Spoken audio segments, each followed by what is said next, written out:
This is a bit unusual for a faculty show in that I am Peter Such and I run the Victoria College of Art, but I have nothing to do with curating this show whatsoever.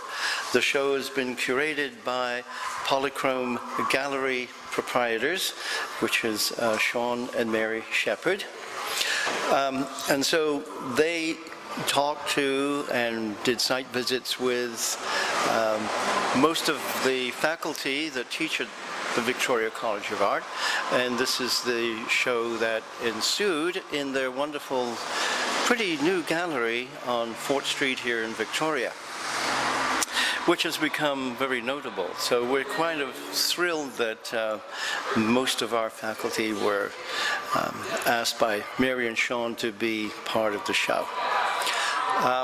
The show is called Fully Engaged, and because I'm a writer more than an artist, visual artist, I guess I can take credit for the title, but that's about it.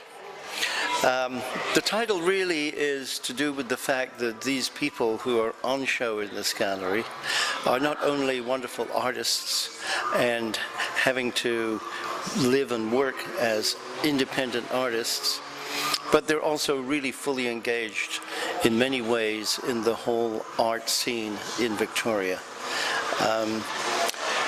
Many of them run their own studios, and a whole lot of them, of course, go to various parts of the world with their shows. It's very difficult to keep my faculty together in the summers often, because of them going off to all kinds of places in the world for biennales, whether they're in Iceland and Pangnirtung in the Arctic, as our printmaker has done this year, or to the Florence Biennale, as one of our painters did, and so on. But when they are here, they really do contribute incredibly to the whole creative artistic life of this community in very, very fundamental ways.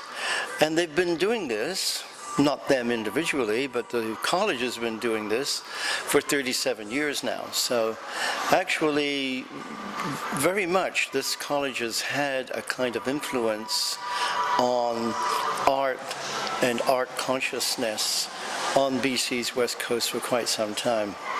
And in fact, this show is really part of the series which we are starting at the college, a series of talks, events, and shows called Special Islands, in which we are beginning with looking at the art of the indigenous peoples here.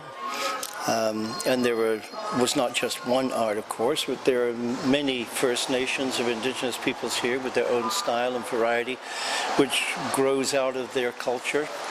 And we do believe that the kind of art that is being produced here on BC's Northwest Coast has its own kind of traditions and flavors. And this year, this series of talks and lectures and events is really trying to promote that kind of sensibility and give the students in our college some sense of tradition as to the kind of artistic consciousness tradition that they come out of. So this show is a little bit more important than just simply a bunch of disparate people who teach showing their work on the walls. It's got a little more significance than that for me and for them, and I hope for the community at large.